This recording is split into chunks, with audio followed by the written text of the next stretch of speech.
Zee 24 तास एक पाऊल पुढे.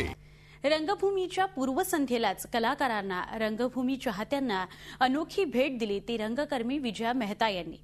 झिम्मा हे विजया मेहता यांचं आत्मचरित्र त्यांच्याच वाढदिवसाला प्रकाशित झालं आणि या निमित्तानं त्यांचे चाहते, शिष्य, कलाकार मंडळी बऱ्याच वर्षांनी एकत्र आली.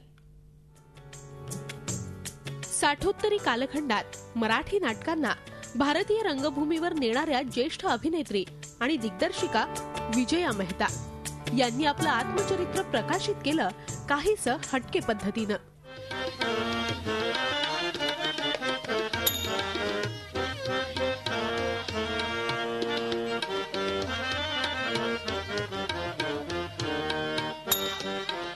आपल्या शिष्यांच्या हस्ते हे आत्मचरित्र प्रकाशित करण्यात आलं. यावेळी फक्त रंगमंचावरच नाही, ऑडियन्समध्येही त्यांची अनेक दिग्गज शिष्य मंडळी आवर्जून हजर होती.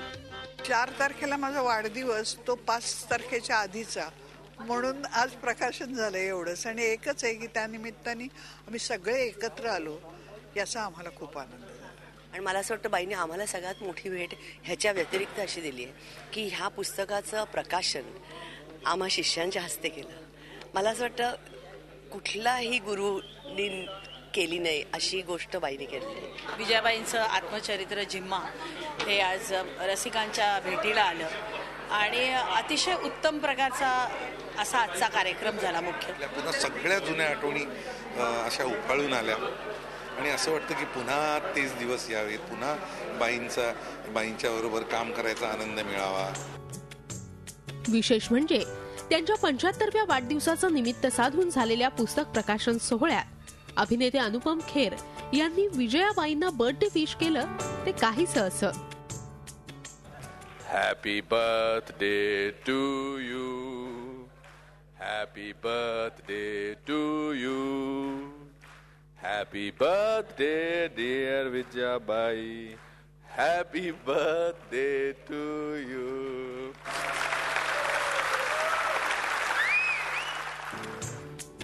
यावेळी उपस्थित शिष्यांपैकी नाना पाटेकरही खूपच भावुक झाल्याचं साऱ्यांनाच जाणवलं.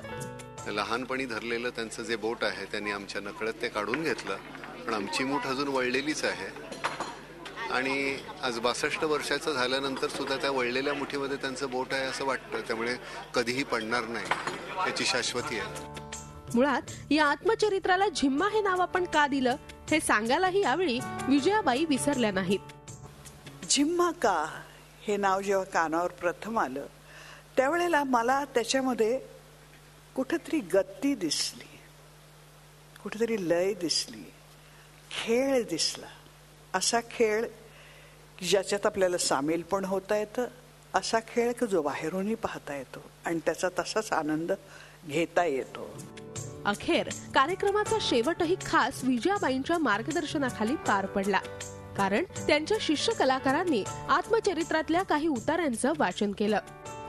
अनेक आठवणी आपल्या भोवती अनेक सुरात गुणगुणत असतात. एखादी आठवण मात्र मौनव्रत घेते. कधी ठाम खणखणीत स्पष्ट वक्तेपणाची, आक्रमक वाटावी इतकी, तर कधी निशब्द विरामाची आणि त्यातून निर्माण होणाऱ्या तणावाची. ती आणि तो वेगवेगळ्या बाजूनी त्या नात्यांकडे पाहायचं, नात्यातला एक एक पदर उलगडून दाखवायचा. दाभोळकर सामंत, मुंबई.